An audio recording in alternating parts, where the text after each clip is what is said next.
আয়ুর্বেদিক বাংলা চ্যানেলে আপনাদেরকে আবারও স্বাগতম। আশা করি বন্ধুরা সবাই ভালো আছেন, সুস্থ আছেন।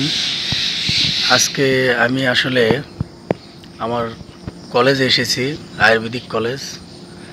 এখানে মানে অনেক স্টুডেন্ট এসেছে, অনেক আয়ুর্বেদিক স্কলার রয়েছে এখানে, বেশ ভালো জ্ঞানের অধিকারী। সেখান থেকে আমি একটু চেষ্টা করছি সামান্য জ্ঞান অর্জন করার জন্য।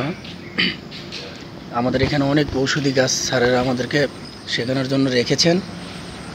এগুলো দেখতে পাচ্ছেন, এগুলো সব আয়ুর্বেদিক প্ল্যান্ট, বা আমরা যেটাকে ভেষজ বলে থাকি। সামনে আরও বাগান রয়েছে, তো একদমই গেটের সামনে আমরা একটি গাছ দেখতে পাচ্ছি। এটা হচ্ছে আমরা বাবুল গাছ বলে থাকি বা বাবলা গাছ বলে থাকি। এই গাছটি অনেক ঔষধি গুণ রয়েছে, আপনাদের হয়তো অনেকেরই জানা, তার ভিতরে আমি কয়েকটি বলার চেষ্টা করছি।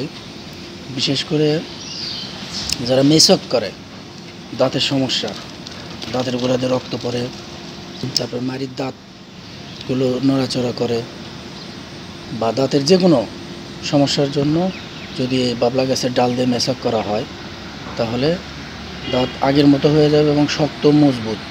বা যাদের মাড়ি বা দাঁতের কোনো কিছুই হয়নি, তারা যদি এটা দিয়ে, এই গাছের ডাল দিয়ে যদি মেসক করে, তাহলে তাদের দাঁত সবসময় ঠিক থাকবে, কোনো সময় কিচ্ছু হবে না। এটা নিয়মিত করতে হবে। এবং আগের দিনে দেখতাম মুরব্বীরা বাবলা গাছের ডাল দিয়ে মেসক করতো, তাদের দাঁত 70-80 বছর বয়সেও কিছু হয়নি।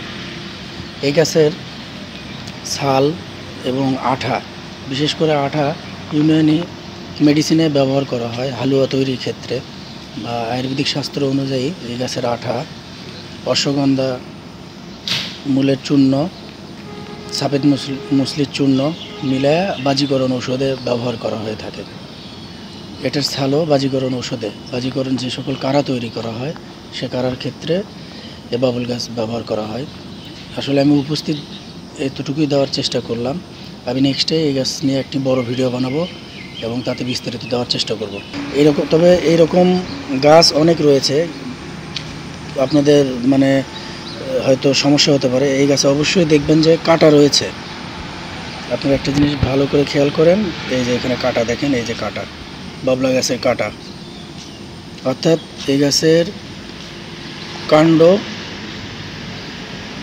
ছাল এবং আঠা বিশেষ ঔষধি গুণ রয়েছে। আমি নেক্সটে বিস্তারিত দেওয়ার চেষ্টা করব। আজ এ পর্যন্ত, সবাই ভালো থাকবেন, সুস্থ থাকবেন। ধন্যবাদ।